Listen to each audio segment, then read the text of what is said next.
আমাৰ আটাইতকৈ বেছি চিন্তাটো এটা পইণ্টতে লাগি আছে, ছিংগাপুৰত থকা অসমীয়া লোকসকল ইনভেষ্টিগেশ্যনৰ কাৰণে আহিবনে নাই। কাৰণ তেওঁলোক যদি নাহে তদন্তটো আমি পূৰা কৰিব নোৱাৰিম।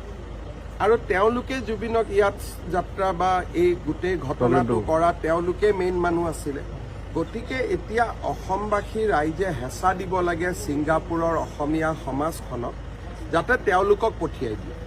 বাকীটো আমি যাক আনিব পাৰিলোঁ আনিলোঁ, কিন্তু এওঁলোক ছিংগাপুৰত বহি আছে আৰু দুই এজনে আমাক লিখিছে এইটো অসুবিধাৰ কাৰণে আহিব নোৱাৰোঁ, অমুক নোৱাৰোঁ। কিন্তু অসমীয়া হিচাপে সেই মানুহকেইজনৰ দায়িত্ব আছে। আৰু আজি এতিয়া ছিংগাপুৰত আছে, মোৰো এখতিয়াৰৰ ভিতৰত নাই, ভাৰতৰ ভিতৰত থাকিলেতো ধৰি আনিলোহেঁতেন।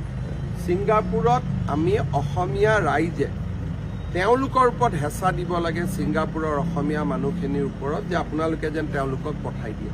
কাৰণ তেওঁলোক ইয়াত নাহালৈকে গোটেই ঘটনাটো কোনেও জোৰা লগাব নোৱাৰিব। গতিকে মোৰ মনত যিটো চিন্তা হৈ আছে, শেখৰ গোস্বামী, শ্যামকানু মহন্ত, সিদ্ধাৰ্থ শৰ্মা, অমৃত প্ৰভা এইবিলাক এতিয়া আমাৰ হাতত আছে।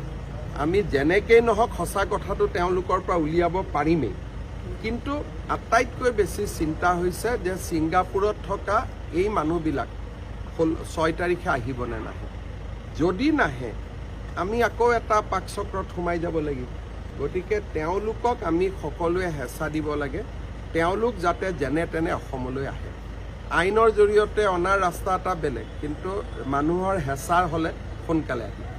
তেওঁলোককতো নিৰাপত্তাটো দিবই লাগিব। এইবিলাকতো ব্ৰাইট অসমীয়া ল'ৰা ছোৱালী নহয়, যদি কোনোবাই কিবা এটা কৰি দিয়ে।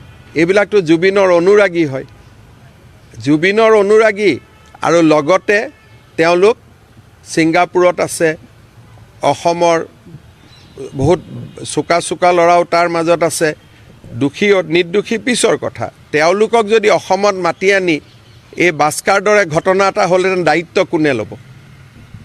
মই অসমীয়াকহে নিৰাপত্তা দিছোঁ, বেলেগকতো দিয়া নাই। গতিকে আপোনালোকে যদি ভাবে কাকো পুলিচে নিৰাপত্তা দিব নালাগে, তাৰমানে অসমখন কি হ'বগৈ? সভ্যতাৰ বধ্যভূমি হৈ নাযাব জানো?